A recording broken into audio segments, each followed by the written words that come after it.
दिवः पुत्रो बृहद्भानुश्चक्षुरात्मविभावसु सविता सारिचीकोदको भानुरासा वहो रवि पुरा विवस्वतः सर्वे मह्यस्तेषां तथा वरः देवभ्राट्यतनयस्तस्य सुभ्राटिति ततः स्मृतः।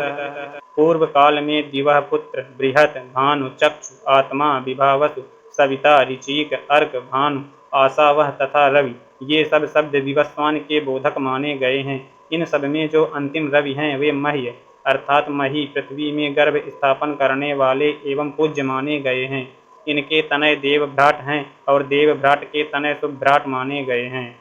शुभ्राजस्तुत्रयः पुत्राः प्रजावन्तु बहुश्रुताः दशज्योति शतज्योति सहस्रज्योतिरेव च।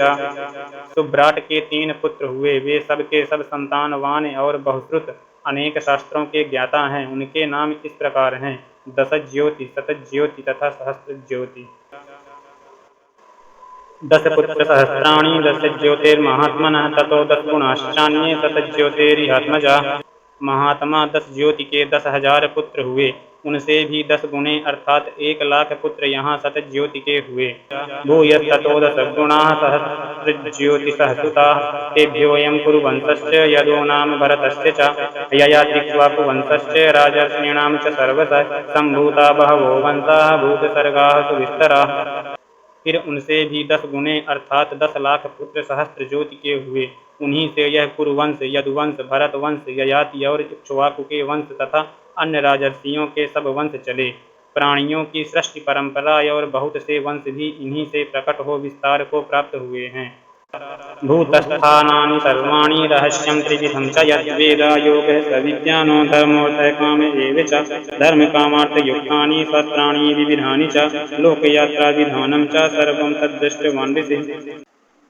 भगवान वेद व्यास ने अपनी ज्ञान दृष्टि से संपूर्ण प्राणियों के निवास स्थान, धर्म अर्थ काम के भेद से त्रिविध रहस्य, कर्मोपासना ज्ञान रूप वेद विज्ञान सहित योग, धर्म अर्थ एवं काम, इन धर्म काम और अर्थ रूप 3 पुरुषार्थों के प्रतिपादन करने वाले विविध शास्त्र, लोक व्यवहार की सिद्धि के लिए आयुर्वेद, धनुर्वेद, स्थापत्य वेद, गंधर्व वेद आदि लौकिक शास्त्र सब उन्हीं 10 ज्योति आदि से हुए हैं। इस तत्व को और उनके स्वरूप को भली भांति अनुभव किया।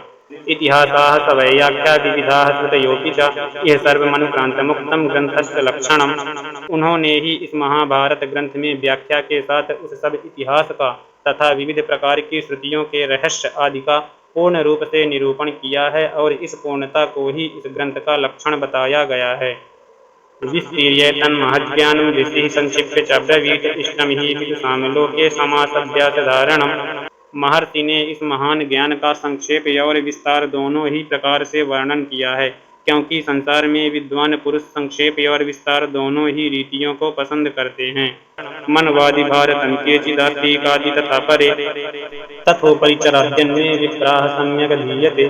कोई इस ग्रंथ का आरंभ नारायणम नमस्कृत्य से मानते हैं और कोई आस्तिक पर्व से। दूसरे विद्वान ब्राह्मण उपरिचर वसु की कथा से इसका विधि पूर्वक पाठ प्रारंभ करते हैं।